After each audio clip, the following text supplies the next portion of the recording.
Overseas share కావాలంట. పైగా ఎప్పుడు ఏ క్లాస్ పెడతాడు, ఎప్పుడు ఏ క్లాస్ పెడతాడు. మరి ఇప్పుడు మన సినిమాకి ఫైనాన్స్ ఎవరు చేస్తారు సార్? ఆల్రెడీ ఇంకోటి సెటప్ చేశా. వాడికి 30% ఓవర్సీస్ షేర్ ఇస్తే చాలు. ఆయనదే కంపెనీ సార్? కంపెనీ కాదు, అడ్డ. పేరు శ్రీశైలం అన్న. పెద్ద రౌడీ. రౌడీయా? రౌడీ మన సినిమాకి ఫైనాన్స్ చేయడం ఏంటి సార్? మనకు కావాల్సింది అది డబ్బు, రౌడీజం కాదు. పైగా కార్పొరేట్ కంపెనీ బ్యాక్గ్రౌండ్ ఫైనాన్స్ చేసేది ఏ బిన్ లాడెనో, ఏ దావుద్ ఇబ్రహీమో ఏంటొచ్చు కదా, మనకు తెలియదు కదా. ప్రతి ప్రొడ్యూసర్ అనక ఓ డాన్ ఉంటాడు. శ్రీశైలం అన్న ఇప్పుడు మర్డర్లు మానేసి చాలా మంచోడైపోయింది. మర్డర్లా? మర్డర్స్ చేశాడు ఆయన చాలా. కానీ అన్ని కేసుల్లో కోర్టు ఆయన నిర్దోషిగా విడుదల చేసింది. అదలా? సాక్షులు లేరు కాబట్టి. సాక్షులు ఎందుకు లేరు? సాక్షులను కూడా చంపేశాడు.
ఇవాళ కూడా ఎవరు రాలేదరా?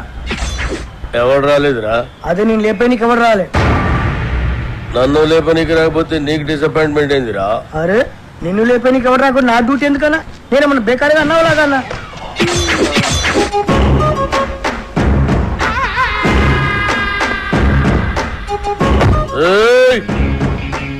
కంటితో చూస్తే ఆర్డర్, కన్నుతో చూస్తే మర్డర్. ఇది శ్రీశైలం స్టైల్. జనానికి గన్ అంటే భయం, గన్నుకి నేనంటే భయం.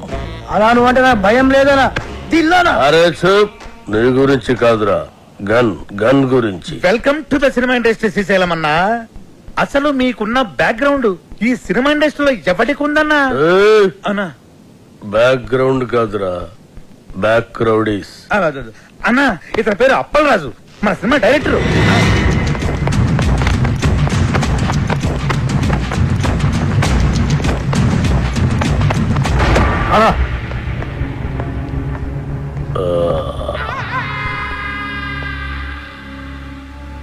మొదటి సినిమా నేను మొట్టమొదట మర్డర్ చేసినప్పుడు సిన్సియారిటీ నీ కళ్ళలో కనిపిస్తుంది.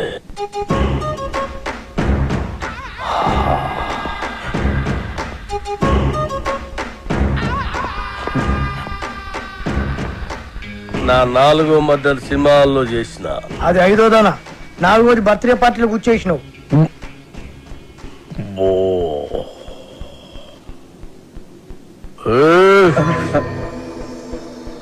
కూకోమని కూడా అన్న చెప్పాలా? కూకోరి.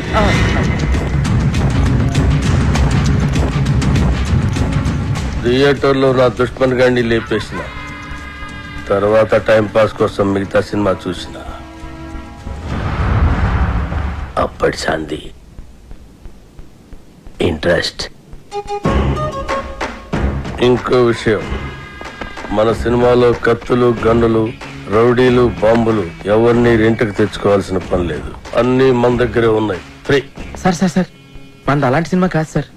మంచి ఫీల్, ఎమోషన్, సెంటిమెంట్ ఉన్న గొప్ప ట్రాజడీ సినిమా సార్. కన్ను తడిస్తే సెంటిమెంట్, దెబ్బ తగిలితే ఆయింట్మెంట్. అబ్బా అబ్బా అబ్బా అన్నా శ్రీశైలం అన్న సూపర్ అన్న. అన్నట్టు ఇదిగో శ్రీశైలం అన్న పాటలు బ్రహ్మాండంగా రాశారు తెలుసా నీకు? ఏంటి ఆలోచిస్తున్నావు? మన సినిమాలో పాటలన్నీ అన్నతో రాయితేనేగా. రాయిద్దామంటే కాంపైని కొడతా. అన్న ఫైనాన్స్ చేసేదే పాటలు రాయనికి. అన్న ఆర్డరేనా? ఇది గుర్తేస్తా.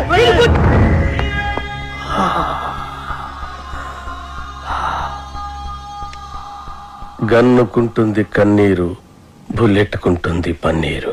వా అన్నా వా వా అన్నా శ్రీశైలం అన్నా, నీలాంటి ఒక మహాకవి మా సినిమాకి ఫైనాన్స్ అవ్వడం నిజంగా మా అదృష్టం అన్నా. ఏం పర్వాలేదు, అవును మన అదృష్టం.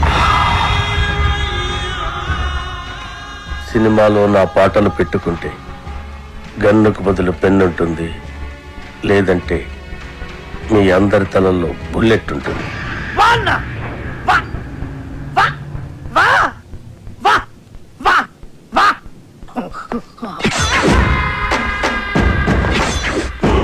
ఆ శ్రీశైలం గారి క్రిమినల్ అండి. వాడు నా నాయకి పాటలు రాయడం ఏంటండి? వాల్మీకి కూడా ఒకప్పుడు క్రిమినలే. రామాయణం రాయలే. వాల్మీకి పోలిక పురాణాలను అవమానించుకో. గుల్జర్ కూడా ఒకప్పుడు జేబు దొంగ. రైటర్ అయ్యాడు కదా. గుల్జార్ చెబుతాంగ ఎవడు చెప్పండి నీకు? తెలుసు. Shall I check it on the net? Net లో ఉండదు. నెట్ లో అన్ని ఉంటాయి. ఉండవు. నెట్ లో లేని ఇన్ఫర్మేషన్ కూడా నీ దగ్గర ఉంటున్నట్టు. ఉండదు. మరి ఉండదన్నాగా. ఇందాక ఉంటుందన్నావు కదా. ఉండదు అన్నాను. Shut up! What is this confusion? Are you trying to say that it's not on the net and you know it, or it is on the net and you don't know it, or you are on the net or the net is on you? అబ్బా అప్పలరాజు, అర్థం చేసుకోండి. శ్రీశైలం అన్న మనం పాటలు రాయమన్నందుకే ఆవిడ మనకి finance ఇస్తున్నాడు. ఆవిడ పాటలు మనకు వద్దంటే కత్తితో కాదు గన్నుతో గొంతు వస్తాడు. అలాంటి దగ్గర ఫైనాన్స్ ఎందుకు తీసుకున్నారు సార్? ఇప్పుడు కాదంటే వాడు మళ్ళీ మర్డర్స్ మొదలు పెడతాడు.